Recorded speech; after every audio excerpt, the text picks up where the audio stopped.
Hello, hello. How are you guys doing? We are going to try a different method of note taking today. To be honest with you, the eighth graders hated it, but for once I got right answers. So we're going to do it this way. I like it better. So we are entering the New Deal era, which is the latter half of the Great Depression. We are basically almost out of the Great Depression, which means we are almost to World War II, which, if you didn't know, is my favorite time period of history. So things are about to get a lot more fun because most people like it in general. So we're going to talk about President Franklin Delano Roosevelt's plan to fix the U.S. And it's called the New Deal era because that's what he calls all of his public works. So if you guys remember from the last PowerPoint, we talked about how Hoover essentially sets himself up for failure. Hoover loses the re-election largely due to his lack of acting on a lot of the problems that are occurring during the Great Depression, and also because of his handling of the Bonus Army, where he attacks them and a few people die. People generally don't like that. So FDR sweeps America in 1932. Okay. The election of 1932 was a massacre, Hoover being absolutely obliterated by FDR. And I don't mean by the popular votes, because if you look down here, honestly, Hoover didn't do too bad in the popular votes. The problem is he didn't win the popular votes in the big states. And a lot of this region right here, awkward.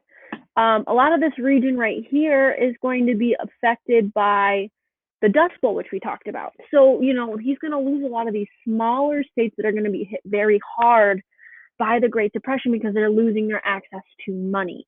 So FDR wins a lot of the electoral college votes, which is the reason why Hoover loses.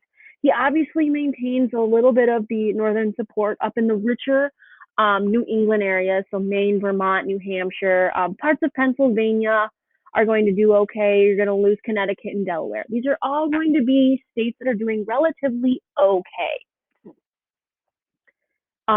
Just because the Great Depression hasn't affected them in the way that it has in other places.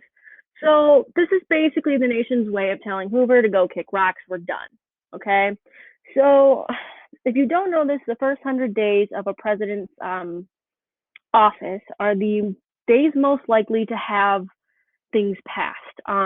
It's the most time he's going to get any type of support from either side. They say his because we haven't had a female president yet, but either side of the party line. I mean, obviously now with Donald Trump, and if you look at Obama, he does quite well. It's really going to depend on the look of Congress. But at this time, FDR enters a Congress that is kind of willing to move forward. They won a lot of, the Democrats won a lot of seats in the 1930 midterm election, if you remember. We talked about that. So FDR is inaugurated in March 4th, 1933. In his inaugural speech, he says, "The only thing we have to fear is fear itself." It's a very famous quote. I've heard it multiple times. I hope some of you have. And he basically tackles that fear that has festered amongst the American population. And he calls a special session of Congress shortly after. This historically will be called the 100 Days because in these 100 days, FDR basically just pumps out all of these programs with his Congress. The first thing he institutes is a bank holiday. And what that just means is he allows all banks to close for a few days. And while this is going on, they're inspected. And this is done with the Emergency Banking Relief Act. And they go in, they look at these banks, and if they're reopened, it means that they're stable. They have what they need to have on hand to be a successful bank. A lot of this is done to put faith back in the banks because we realize at this time there's a lot of people who have such distrust in the bank that they're now storing their money under their mattress. So FDR, smiling guy right there, he also begins something that he basically does his entire presidency, and that's something called a fireside chat. And they're basically speeches and updates given over the radio because at this time, radio was very common. Almost every household had them, and if not, someone near you did. So it would be like something where you all sat down with the adults, generally not the kids, and listened. And it was intended to help ease these concerns and fears about the future of America. He addressed new public works and kind of said things to ease that feeling. His first fireside chat was about the banks to encourage people to invest their money back into the banks. because you cannot kickstart the stock market without giving banks money to invest in the stock market. Okay. So that's why his first push is to get money back in the banks. If you don't notice in the picture, we see a lot of names of main broadcasting stations today, so CBS and NBC. Obviously, ABC, I don't know if it's there yet, but we see the introduction of like these big TV broadcasting systems, which is pretty cool. So FDR's first 100 days were literally the first 100 days, but it exceeds well past that and basically goes into the parts of 1935. And that's just because the first 100 days is called, the stuff that comes out of the first 100 days is called the first New Deal. And that is all encompassed in that time period. So from his beginning of his first 100 days all the way until about March of 1935. And he forms a lot of agencies. And there's just so many of them. I did not include all of them, but it basically looks like alphabet soup. We got the FERA, the AAA, the PWA, the CCC, the FDIC, the TVA, the NIRA, and SEC. Obviously, you know what none of those means. If you're not, I will tell you. A lot of these new agencies with a lot of purposes, and actually some of them are still around today, 2 of them that I know of for sure. Okay, cool. So the first one is the Federal Emergency Relief Administration, or FERA, which helped the unemployed. Literally, its job was to get resources to the unemployed and help them find jobs. That's all it was. It did offer a little bit of aid, but it's not going to be like money. We're not there yet. The Agricultural Adjustment Administration. This was particularly controversial. This program basically gave money to farmers to occasionally destroy their crops. And we still actually practice this today. For instance, there is not a lot of need for dairy at this current moment because of the coronavirus, which is strange because milk is flying off the shelves. But there's an overabundance of milk, so farmers are currently dumping their milk, and the government is paying for it. And the reason they do this is if you oversupply goods, it drops the price down, and farmers already don't make a lot of money. So if you allow food supplies to exceed a certain level, the prices drop and farmers make less money. So what they do is the AAA gives money to farmers to destroy these crops to keep food supplies low and prices high. This policy was controversial not because we were giving farmers money, but hunger was a huge issue during the Great Depression, and people thought that instead of dumping, the government should have been buying these food, like this, surplus crops, and be giving them to people, because we had so many people going without food, yet we're throwing away crops that would be very beneficial to people who are not eating. That never really changes, unfortunately. The next thing is the Public Works Administration, the PWA. Sponsored public works and created jobs. Public works are things like building roads, schools, and infrastructure that is done by the government for the public. So, for instance, you can usually tell if the economy is doing okay in this area. We see a lot of road construction. Road construction is done when taxes are dispersed properly and people are paid to do that. That's a public works. When you see schools being rebuilt, that's a public works. When you see libraries go up, that's a public works, okay? Not anything to do with parks at this time. We're just strictly looking at things that would improve travel and daily lives of people, okay? These people get paid an hourly wage until they complete the job. Once the job is complete, the job is over. You could see how that might not be on the long term beneficial, but short term it's quite good. So the next thing is the Civil Conservation Corps, okay, is a CCC, which was similar to the PWA but focused on conservation projects. So this is going to be where they build parks. A lot of times, young men who are struggling to find jobs would join these and go establish the Smoky Mountain parks, or maybe going out west to help set up the Redwood Forest National Parks, things like that. This is pretty good for short-term benefits, but again, these are not long-term fixes. So I need you to focus on this because that's kind of standard with the first New Deal. Okay, the Federal Deposit Insurance Corporation, or the FDIC. This is probably the most influential thing that comes out of this particular section of New Deal programs. It ensures bank deposits so that people wouldn't lose their money if the banks failed again. So when the stock market crashed, banks ran out of money and people couldn't get to their savings. They lost their whole life savings. So the FDIC now backs up to $250,000 per bank account, savings account only, checking does not count. So let's say your mom has one and your dad has a separate bank account. That is backed up to $250,000 per bank account. So in theory, if everything crashes, your parents could have up to $500,000 in savings, which is a lot better than the people who had $0 in savings when the banks lost all their money. The next thing is the Tennessee Valley Authority, or the TVA. So the South is extremely behind on advancements in technology, especially in rural parts of Tennessee, Kentucky, and West Virginia. To this day, it is still very common because of just the problems of where the mountain ranges are and how they are in vicinity to bigger cities. So the Tennessee Valley Authority brought electricity to the Tennessee Valley through new dams and created jobs in the area. Bringing electricity to smaller towns allows for new jobs to exist, which creates the stimulation in smaller areas. Again, very short term, not long term. It's a short term fix. Okay, the next thing is the National Industrial Recovery Act, or the NIRA. Sets labor standards such as minimum wage and a ban on child labor. These are big. Obviously, we still have the minimum wage, and we do have the NIRA. So it's just not called that anymore. I don't know exactly what it's called. Minimum wage is obviously, so if you don't know, minimum wage was created to be, I mean, this is FDR's plan. You can't really compare them to the two anymore, to our minimum wage now and minimum wage then. But minimum wage was designed to be the minimum wage necessary for a family to survive, to be able to live in a house, to provide food, and not starve. Okay.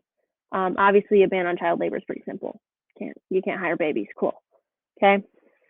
So the last one from the first New Deal is the Securities and Exchange Commission, or the SEC. This regulated the stock market, so we don't see major crashes like we did in 1929. This also exists today. This eliminates the ability of buying on credit.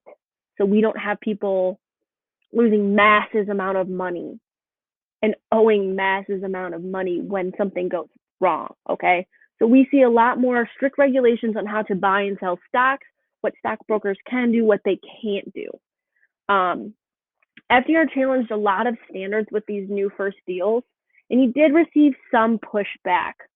A lot of these people in the government who weren't necessarily on board with FDR's plan saw them as an overstep of federal government. This is something that's never been done before. So creating all these public works and all of these rules and regulations is something the federal government never had done. However, he will get a lot more backlash during his second New Deal because the first didn't really fix anything. Okay, so the second New Deal was wild. Okay, sorry, my mouth is dry.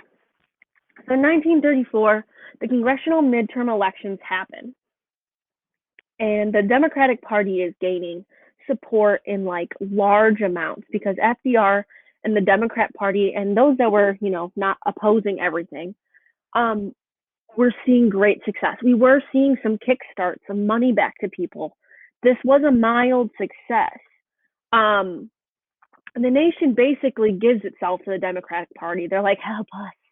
Okay, and with some outliers, obviously. Conservatives spoke out against all this, claiming these programs were socialist abuse of presidential power.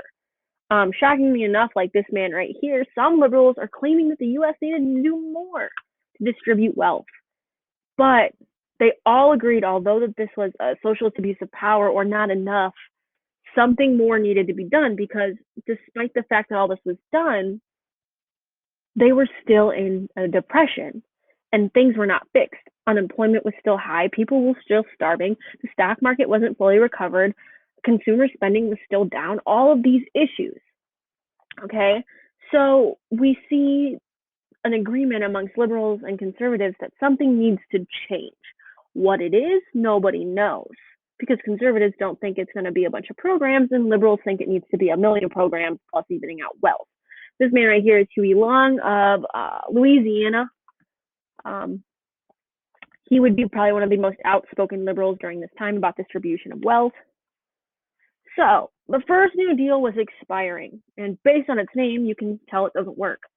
So Roosevelt instituted a second New Deal, and this moved away from programs and looked more to instigate true social change rather than just get people by. So if you look at the programs from the first part, it's more recovery based.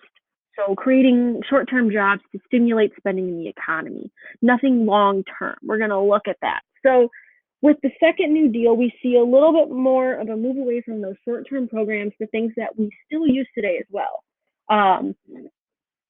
Things that are meant to fix long-term poverty issues. The first one isn't like that. We've got the Works Progress Administration. Basically replaces the PWA, but this time it includes young people and artists. So before, the PWA was focused more on people with families, with wives, things like that. And there wasn't a whole lot of work for artists. Nobody could pay for any art. You can't pay for stuff you can't afford. So artists were really, really downturned during this time. Hollywood kind of sees a downturn of spending. People can't really afford to go to the movies all that much. We do see a rise of something called escapism, but we're not really going to dive into that because it's just not, there's just not the time for it. But he creates this WPA. And so the US basically hires all these artists, and you get this wonderful, depressed looking artwork that comes out because a lot of photographers and painters are brought onto government staff. So we see photos like this.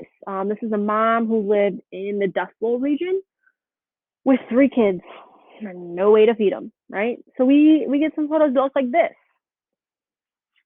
We see some photos of people struggling. We see some photos of people who look happy. It's kind of all over the place. So we get to see what America looks like during the Great Depression. Which without these types of things, I'm not sure we would have gotten to see all of it. There's tons of this available on a government website. So if you're interested in looking at these photos, I'll totally send you the link. I have a feeling most of you will ignore that anyways. So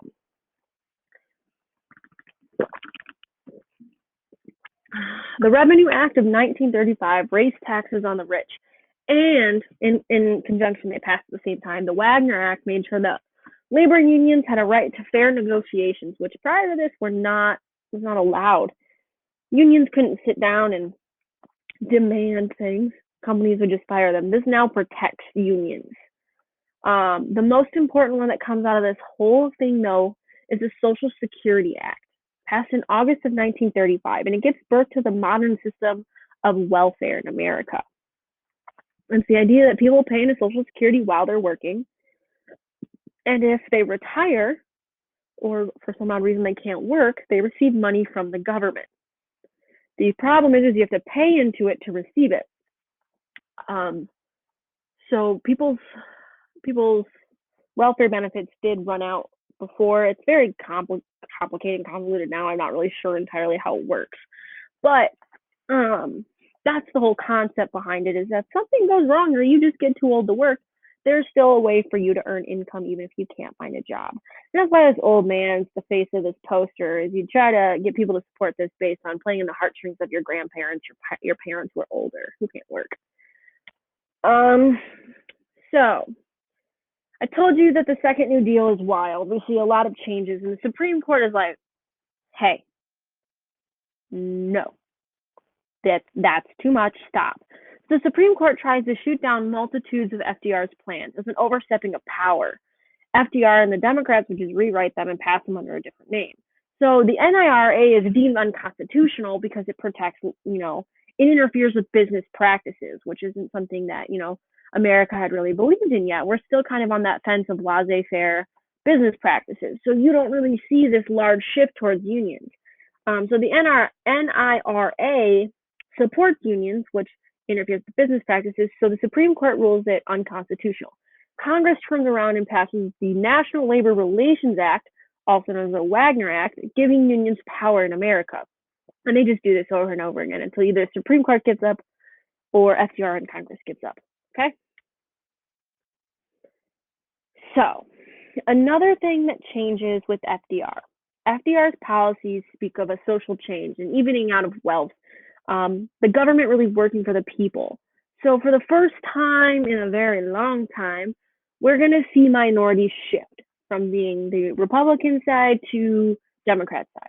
You have to remember African Americans are going to support the Republican Party during the Civil War. And that's because the Republican Party at the time was Lincoln's party, and Lincoln's party believed in the abolishment of slavery. So the Republican Party gains a lot of African American supporters. But with all of these programs and these new types of laws and, aid from the government, and African Americans are going to get hit really hard. Minorities are going to get hit really hard during the Great Depression, probably the hardest out of everybody. These policies resonate with a group of people who are desperate. So you're going to see this shift from the from the Republican Party to the Democratic Party. And Roosevelt was not prepared for this. Historically, Democrats didn't have to maintain minorities' votes. They didn't have to, look out for African Americans because that wasn't their major constituent. So Roosevelt relies on his wife, Eleanor Roosevelt, and his Black cabinet to advise him on matters affecting the Black population. So in these pictures, his wife is right here. This is Eleanor Roosevelt. She becomes a pretty prominent figure, which we'll talk about. This is his Black cabinet. If you can see, some of them you can't tell if they are Black or white. So the reason why this Black cabinet is it's just very whitewashed in some ways, or very minimal amount of actual African American involvement. It's very, hey, do you think people would like this? And these men are going to be well-off men who have the ability to be educated, men who have some type of access to disposable income versus the African American the African American population that he actually gains, the population of African Americans who are poor. Okay, so this Black cabinet, although is very different because most presidents hadn't really looked to advise African Americans, it isn't going to be what people think it is. It's a step in the right direction, but FDR, amongst most white men at this time, do have some racial biases. So keep that in mind. FDR was a controversial president in a lot of ways. So moving on, Eleanor Roosevelt rises to prominence in national life and becomes a sign of advancement of women's rights. And her influence caused FDR to appoint the first female cabinet member, Frances Perkins, which is really cool because we hadn't seen it up to that point. A nice little snippet about her. She was a controversial first lady, an American politician, a diplomat, and an activist in her own right. She was outspoken and active in fighting for the rights of women, African and Asian Americans, war refugees. These are all people she stood up for. She famously arranged concerts. She famously arranged a concert for a Black singer by the name of Marian Anderson at the Lincoln Memorial after the Daughters of the American Revolution banned her from singing at Constitution Hall. So she's very much a woman of spite and knows what's right and speaks out for people. So she's very much a revolutionary progressive of her time as far as civil rights go. She's the forefront of it. So the end of the Depression, or aka we enter a recession. So turns out in 1937, we're looking at the economy. FDR sits down with Congress and they're like, hey, everything's starting to look good.